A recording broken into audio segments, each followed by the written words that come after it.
Therefore I tell you, do not worry about your life, what you will eat or drink, or about your body, what you will wear. Is not life more than food, and the body more than clothes? Look at the birds of the air. They do not sow or reap or store away in barns, and yet your heavenly Father feeds them. Are you not much more valuable than they? Can any of you, by worrying, add a single hour to your life?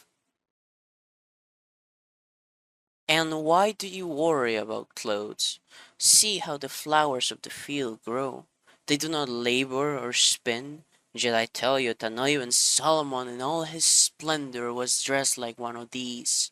If that is how God clothes the grass of the field, which is here today and tomorrow is thrown into the fire, will he not much more clothe you, you of little faith?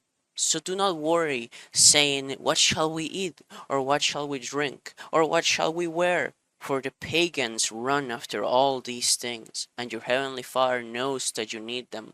But seek first his kingdom and his righteousness, and all these things will be given to you as well.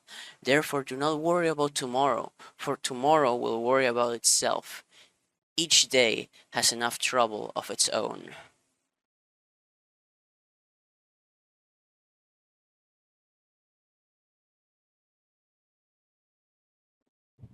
Hello there. Hello, welcome back to another Bible video. And yes, I think I'm gonna officially call them that. I was thinking of Bible with Julius, but I feel like that would be me taking too much credit. So I think it's just, Bible videos and or just like verses or chapters videos. Uh, Whatever you choose to call it, really. The whole purpose of this series of these videos is sort of for you, to spread the word of the Lord in case you're having a bad day and maybe just stumble upon one of these videos, and you know it helps you relax, it helps you see things differently, and if maybe a miracle happens and it changes your life.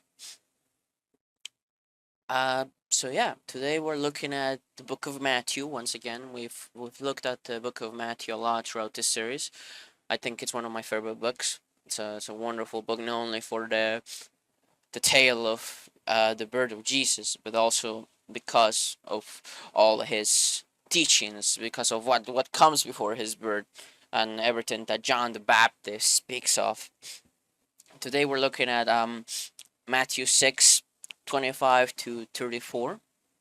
And the name of the subtitle is "Do Not Worry," and I think that's also the title of the video. And that's really the lesson today. It's to not worry, and of course it's easier said than done, Julius. You can't just say "don't worry" and like it's gonna be all right. Of course not. Like all things, especially in the path of the Lord, it takes time. And worry and slash anxiety is something I wrestle with, or not to say struggle, because to like if I were to say struggle, it would mean that it's it's too much for me to bear and all such cases. But in reality, it's something I wrestle, like I fight it almost every day. Sorry about the sniffles, a bit sniffly today. And it's not just me. We all deal with anxiety. We all deal with worrying of different kinds, and we all tackle it in a different way. But I feel like lately we worry too much. We allow ourselves to panic, to sink in desperation and so the sort of hopelessness, and it's very easy to keep ourselves in that state. Man, that the sniffles really bad. I didn't think they were gonna be this bad. Sorry. I talked a lot on the last Bible video, and they're reaching 20 minutes, and so I'm gonna try to not do that. But at the same time, these videos are sort of for me to just talk, for me to just also express how I feel. So it's not only to help you, but also to help me, because talking helps a lot. If you've been going through something rough and you don't have anyone to talk to, like a person, uh, find friends go outside, see if like anyone is around, talk to them. Tell them, hey, I just want to talk, I just want to chill, and it truly helps a lot. You'd be surprised what the human mind is capable of doing if there's communication, if there's talking. Man, these nipples are really bad. I'm so sorry. But yeah, I feel like it's something that happens to us, not just young people, but also the common man and the common woman. Like as things have been going up in price a lot. I saw something about X increase in price. Gas is probably super high. Apartments, houses, everything, medical care. So all of that applies a lot of pressure, and pressure leads to anxiety. Oh, I gotta do this, otherwise I won't be able to cover the energy bill, the water bill. So it's very easy to get into that state of make or break it, or if I don't do this, then I won't be able to do this, and all these things are gonna crash on me. Man, I really didn't want the sniffles to get this bad. I don't know why they're so bad. I'm so sorry. I hope that it's not that loud, but I get really bad sniffles. So yeah, it's pretty easy to get into that state, and it's funny how easy it is, but also how hard it is to get out of it. But as always, the word of the Lord seems to have the not seems has all the answers to our problems. And I really like my favorite part about this subtitle, this little section, is when it makes the example with the flower, and how it's like if the Lord puts all this effort on this beautiful flower. I've never seen one in real life. I have seen videos of them, and they're really beautiful. That this flower, I mean, back in today, it was used as fuel. I don't know what it's used for now, but like even today, it like the wind passes and they're gone. Like all their hair is gone. So there's still that sense of this thing has so much effort put into it. Like there's so much that the Lord does, and then the next day or when the wind passes, it's gone. Well, it's not gone. It runs its course. It runs its purpose.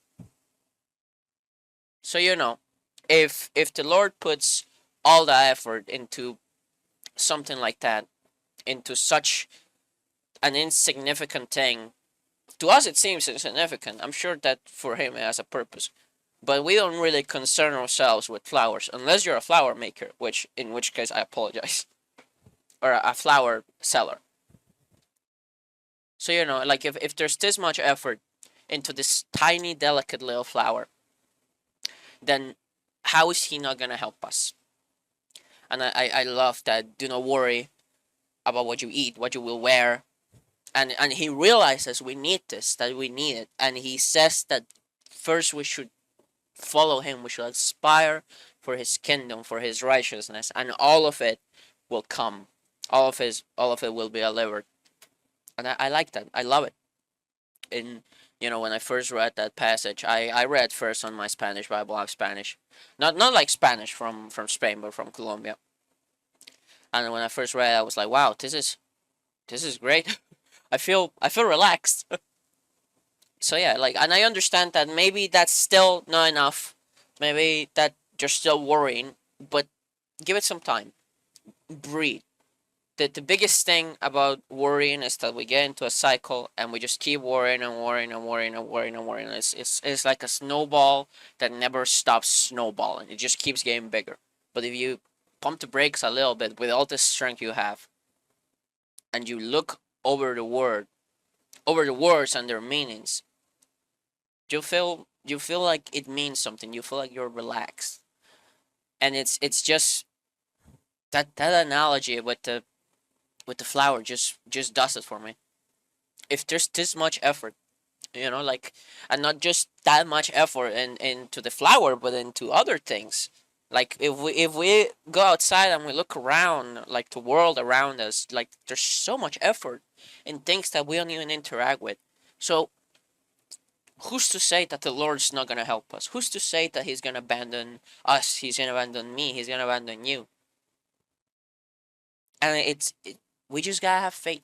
And I understand that's also a hard thing, especially If you're watching this video and you don't believe, like, how can I have faith in something I can't see, in something I can't, I can't physically touch or I can't interact with? But you can interact with him. You can talk to him. And sure, maybe you will not hear the voice of the Lord, like him pronouncing words, but you will feel when the Lord is talking to you. You will feel when he answers your prayers, because he has answered mine and many others. And I still understand if having faith, if just saying things will be all right, the Lord is with me, is not possible for you, because it's a long road to get there. It's a long road, everything, just like life with other things. It is a long road in the path of the Lord. But I promise you, I assure you, that if you have faith, that if you hold on, no matter how many bad things happen to you, no matter how much pain you go through, you will feel that peace. You will see that weariness just fade away, and you will be able to rest. I have faith in that. And I have faith that if you're going through something rough right now, if there's trouble, if there's agony, if there's sickness, you will be able to find health again. You will be able to find peace again. You will be able to close your eyes and not worry about what will happen tomorrow, because you have put everything in the Lord's hands. As always, thank you for watching. And I will put in the description the Bible website I use for where I read the English Bible. I don't have an English Bible in physically yet, but I want to get one. It's definitely on my to-do list. And also the website I use for daily verses. But yeah, as always, if there's a family member that's going through something rough, or you're going through something rough, if you've been battling with depression, with debt, with hunger, with thirst, I have faith that the Lord will free you from all that pain, from all that hardship. God bless you. Bye bye.